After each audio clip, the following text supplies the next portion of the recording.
Daniel Vorcaro e o extinto Banco Master é a nossa primeira pauta. De acordo com diálogos obtidos pela Polícia Federal, o ex-banqueiro e o publicitário Tiago Miranda teriam atuado para tentar impedir o trabalho da jornalista Malu Gaspar, do jornal O Globo. As mensagens integram o material incorporado à investigação. As conversas teriam começado depois da publicação de reportagens sobre investigações envolvendo o Banco Master relacionadas a suspeitas de operações fraudulentas e manipulação de preços. O conteúdo foi extraído de aparelhos eletrônicos apreendidos pela Polícia Federal. Nas mensagens, Tiago Miranda afirma que iria revirar a vida da jornalista. Depois, teria repassado a Daniel Vorcaro informações como dados de familiares, contas bancárias e o endereço da profissional. Em um dos registros, Vorcaro afirma, abre aspas, agora tenho que frear a Malu Gaspar. É quem vai dar trabalho nos próximos dias. Fecha aspas. Bom, antes da gente ouvir nosso time de analistas de política, para ilustrar para você que nos acompanha aqui no Jornal da Oeste, primeira edição, o Tiago Miranda é aquele publicitário que foi contratado por Vorcaro para planejar direcionamentos da sua gestão de crise.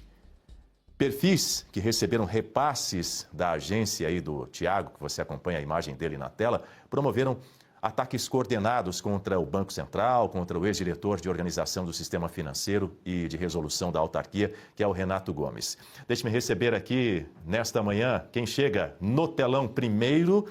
Boas-vindas para ambas, Berenice Leite e Guta Pini. Começando pela Guta. Bom dia, Guta. Seja muito bem-vinda. Ó, que assunto a gente reservou aqui como nosso primeiro tema nessa manhã, hein? Parece o Supremo Tribunal Federal, que nunca sai da pauta esse Banco Master e Daniel Vorcaro. Bom dia, Daniel. Bom dia, Berenice, toda a nossa querida audiência. Bom dia, Berenice. Seja muito bem-vinda, muito bom tê-la conosco. Eu disse há pouco aí para a Guta Pini, veja só o primeiro assunto aqui do nosso jornal.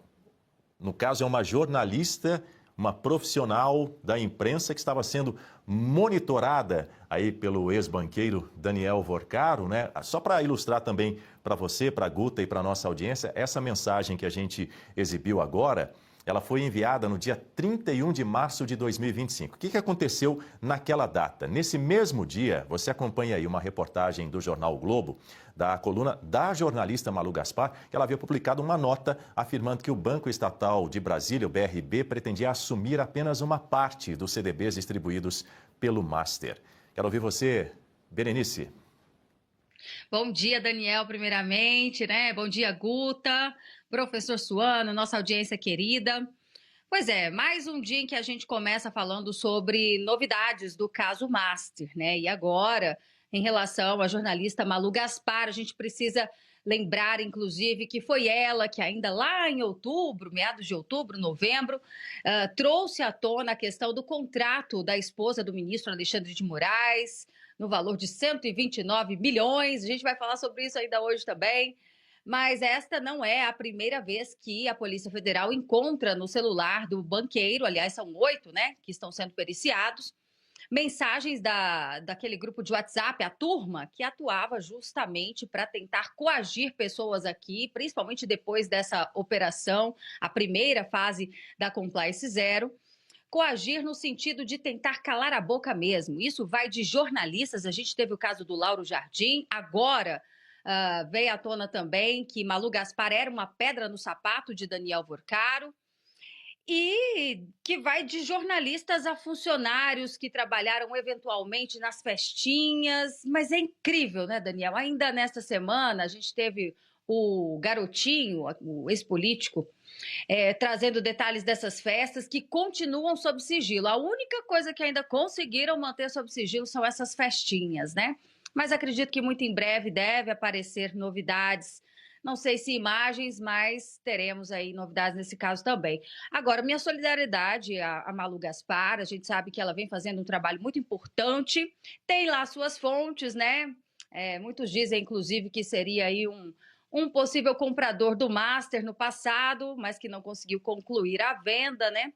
No entanto, o que importa nesse momento são as informações que ela traz, até porque trata-se de um processo que está sob sigilo, e este também é o motivo pelo qual o pai do Vorcaro está preso preventivamente, porque mesmo depois que o Daniel Vorcaro foi preso, o pai dele, segundo a Polícia Federal, continuava movimentando esse grupo da turma, né? Inclusive financeiramente. A exemplo da irmã do sicário, que fazia parte, era um dos capangas do Daniel Vorcaro, e que a irmã teria ali buscado algum tipo de ajuda financeira para que ela ficasse calada, porque ela teve acesso à nuvem, né, de conversas também do sicário, o Luiz Felipe Mourão. Então é uma teia enorme e, como diz o próprio relator do caso, o ministro André Mendonça, os contornos de máfia são justamente por causa desse tipo de situação. Jornalistas sendo ameaçados e tendo a vida vasculhada, né? Então, isso aí vai muito além de crimes financeiros, Daniel. Pois é, Berenice, são 2 pontos aí que você destacou na sua fala, de jornalistas que estão tendo as suas vidas vasculhadas e também sofrendo ameaças, e você mencionou, inclusive, aí o caso do jornalista também de O Globo, o Lauro Jardim, que havia uma mensagem ali para que os dentes dele fossem quebrados, para que houvesse uma simulação de assalto, enfim, uma situação distinta e extremamente grave também, né, quando se fala da liberdade de imprensa.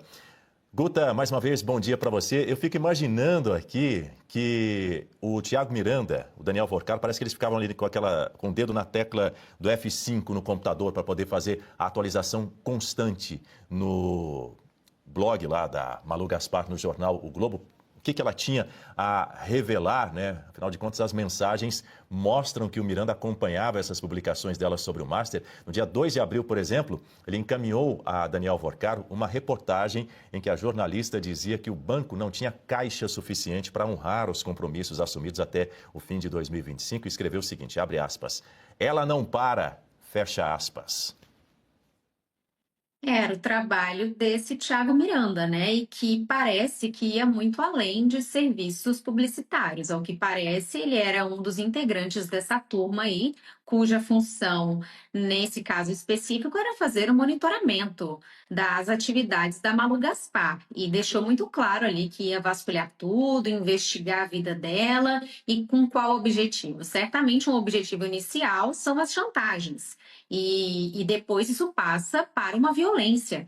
O risco é muito grande. Então, eu gostaria até de imaginar o que eu imagino, na verdade, nesse momento, o que passaria pela cabeça do ministro Gilmar Mendes agora. O que ele teria para falar sobre essa organização criminosa, porque ele estava ali encontrando formas de aliviar para essa organização no sentido de, não, vai ter uma prisão domiciliar, o outro vai ficar só com uma tornozeleira eletrônica, quando o ministro André Mendonça trouxe essa questão de que essa organização tinha contornos de máfia, como a Berenice bem observou agora, bem relembrou a todos nós. E é exatamente isso.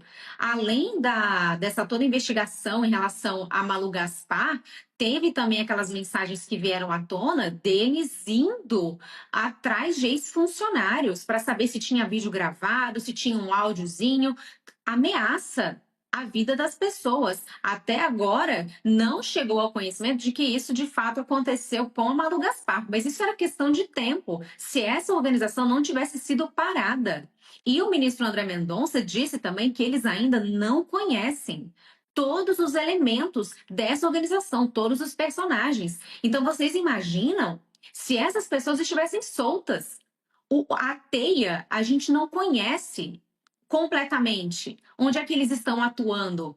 A Malu Gaspar, nessas apurações que ela fazia lá atrás ainda, o objeto nem eram os políticos ainda. Era apenas essa transação entre o BRB e o Banco Master para ter essa compra. Depois que esses nomes foram chegando, Ciro Nogueira, Jacques Wagner, enfim, toda aquela articulação também com nomes do alto escalão, o próprio Ricardo Lewandowski, que prestou serviços ao Banco Master, Guido Mantega, e esse contrato de 129 milhões de reais com a esposa do ministro, essa apuração da Malu Gaspar é anterior a tudo isso. Então, certamente, eles já previam, né, onde é que tudo isso podia chegar e o que eles pudessem fazer para abafar o quanto antes, eles fariam. Então, que bom que, pelo menos parte dessa quadrilha está presa e que assim permaneça, porque olha só o risco que tantas pessoas estavam correndo. Agora, só para finalizar, Dani, as fontes da Malu Gaspar certamente também estão ali dentro do Banco Central. Será que vamos encontrar também daqui a pouco, será noticiado, publicada, mensagens dessa turma aí, também monitorando os servidores do Banco Central? Pois é, e realmente eles não pararam de vasculhar, não é, Guta? Por exemplo, o publicitário, o Tiago Miranda, ele enviou, veja só, dados sobre endereço, carro, remuneração da jornalista, para conhecer realmente a vida privada e profissional em detalhes, para a gente percebe aqui a intenção muito clara de oferecer, fazer algum tipo de proposta, não é?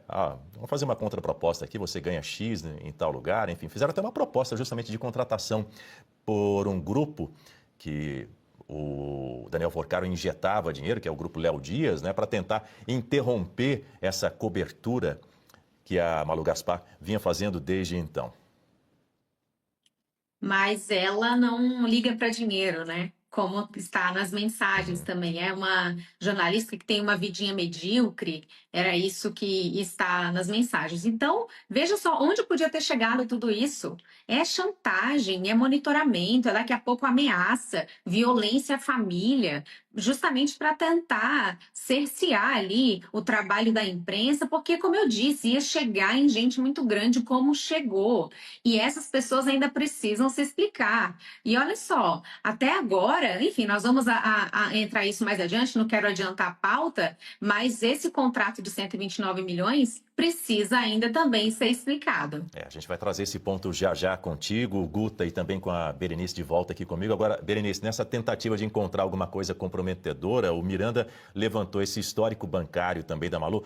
Acredite, desde 1992, há mais de 30 anos, 34 anos, todo esse histórico, e até informações da Carteira Nacional de Habilitação da Jornalista foram buscadas também, e aí sem resultados ou dados que pudessem fazer alguma pressão contra a profissional da imprensa, ele teve aí as suas tentativas frustradas, não é?